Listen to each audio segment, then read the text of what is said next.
Bonjour à tous, ravi de vous retrouver pour ce Morning Echo du mercredi 14 avril 2021. La photo du jour, eh bien c'est l'administration Biden qui annonce pour le 11 septembre prochain, 20 ans après bien entendu l'attaque des tours, eh bien le retrait des troupes américaines d'Afghanistan. C'est un retrait inconditionnel et qui sera effectif donc très prochainement, tout aussi dans un contexte, vous voyez, où les marchés restent porteurs. Petite hausse en Europe et forte progression notamment pour le Nasdaq, donc les valeurs technologiques qui bat un nouveau record pour l'indice américain après donc la publication de chiffres d'inflation qui étaient un peu au-dessus du consensus, mais pas tant que ça. Il n'y a pas de boucle inflationniste donc sur l'économie américaine pour le moment et cela rassure les marchés, alors qu'aujourd'hui on attend le début de la publication des grandes entreprises américaines avec notamment donc les banques Citigroup, Wells Fargo et JP Morgan qui publieront tous les trois. Là, ce sera intéressant de voir dans ce contexte de reprise économique assez significative outre-Atlantique, eh bien la qualité des résultats et surtout les perspectives. Donc affaire à suivre en début d'après-midi avant l'ouverture des marchés. L'autre point aussi, bien entendu, aujourd'hui, le grand événement, eh bien, c'est la mise en bourse officielle de Coinbase. Coinbase, c'est cette plateforme qui permet notamment d'échanger des crypto-monnaies. Et en premier lieu, donc, le Bitcoin qui bat de nouveaux records, puisque on s'établit ce matin au-dessus des 63 000 dollars. Alors, le prix de référence de l'action Coinbase sera 250 dollars. C'est la plus grosse introduction depuis Facebook, donc depuis 10 ans, et cela estimé une capitalisation boursière au-delà déjà des 100 milliards de dollars quand on regarde le marché gris. Alors toute la base donc de Coinbase, c'est de pouvoir échanger notamment des cryptos avec une petite commission, mais un gros flux de transactions, donc succès attendu pour Coinbase tout à l'heure sur la bourse américaine. Autre point aussi que je voulais souligner ce matin, article très intéressant dans les Échos concernant les banques françaises qui finalement sortent des résultats largement au-dessus de leurs concurrents européens. Vous voyez que quand on regarde les résultats nets, les provisions sur les banques françaises ont été moindres que leurs collègues espagnols ou italiens, ce qui leur permet finalement de connaître des résultats beaucoup plus significatifs avec aussi quand même des prêts qui ont été donnés aux entreprises, ce qui milite pour une amélioration assez significative des résultats encore de ces mêmes banques françaises si la reprise économique est au rendez-vous. Voilà, assez intéressant. Et puis toujours une exposition aussi importante des banques à la dette souveraine, alors que dans le même temps l'Union européenne a annoncé la mise en place donc des fameux Next Generation European Bonds, donc les nouvelles obligations pour financer les plans de relance qui seront donc de 1000 milliards d'euros sur 5 ans avec des maturités comprises entre 3 et 30 ans et donc un tiers de ces nouvelles émissions obligataires seront des obligations vertes.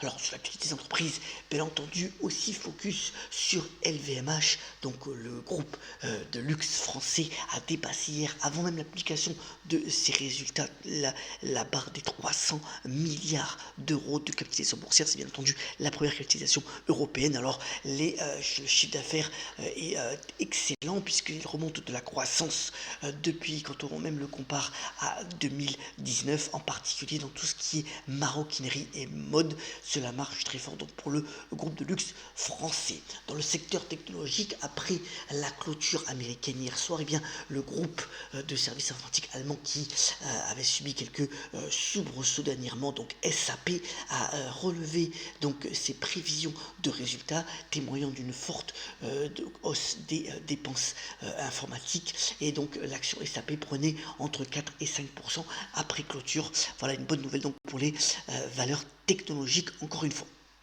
Alors là c'est plus contrasté, donc Air France qui a entamé sa recapitalisation, donc il y a une augmentation de capital de 911 millions d'euros. L'objectif bien entendu c'est de baisser la dette, d'augmenter la trésorerie, alors qu'on attend progressivement la reprise plus significative bien entendu du trafic aérien. Ce qu'on peut noter pour Air France, c'est que finalement avec cette recapitalisation, c'est sûr que c'est une bonne nouvelle. L'État néerlandais d'ailleurs est absent de ce mouvement financier, mais du point de vue des actionnaires, il n'y a pas grand-chose à attendre. Il faudra vraiment une énorme reprise au niveau du résultat opérationnel pour espérer donc une hausse significative du cours. Et puis Casino, donc le groupe Casino dirigé par Jean-Charles Naouri réfléchit à différentes options pour pouvoir finalement conserver le contrôle de ses filiales comme Cdiscount, un des leaders du e-commerce français, mais aussi Green Yellow, ça c'est dans l'électricité verte.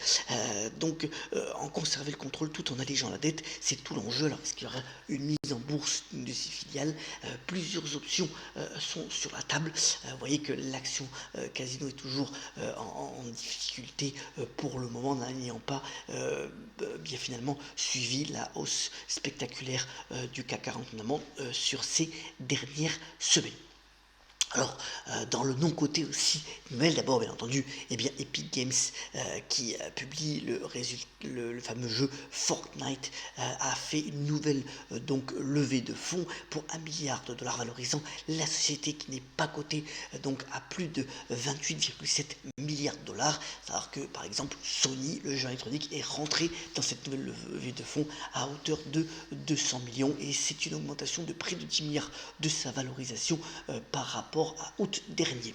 Dans le secteur médical, on a vu que Microsoft avait acheté Nuance, et bien ça continue les nouvelles sur ce segment de manière assez significative puisque Affluent Medical, alors c'est une medtech française qui est le résultat d'une fusion de 4 boîtes sur tout ce qui est nouveaux outils technologiques pour la santé, et bien a franchi la première étape pour sa introduction en bourse.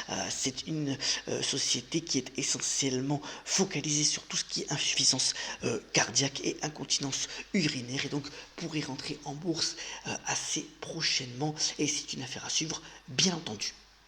Alors, dernier point, avant de refermer ce Morning Echo, cela concerne donc Christophe, le chanteur, qui est véritablement un des symboles forts de la nouvelle génération, qui écoute mal sa musique, et qui un roman plutôt, on va dire un essai sur ses souvenirs, qui s'appelle Vivre la nuit, rêver le jour. Il faut savoir que c'était un chanteur qui dormait pratiquement jamais la nuit, qui rêvait le jour, et bien voilà, pas mal de souvenirs de sa vie. Alors c'est assez fragmentaire selon la vie des spécialistes, souvenir d'une vie assez particulière avec énormément de belles créations musicales de ce chanteur français. Si vous voulez retrouver voilà un petit peu ses pensées alors qu'il était appelé par sa mère l'empereur des mensonges, et bien lisez ce livre, Vivre la nuit, rêver le jour. Terminons ce Morning Echo par la citation du jour. Elle vient de l'auteur Alexandre Jardin qui a notamment déclaré: imaginez que vous donniez soudain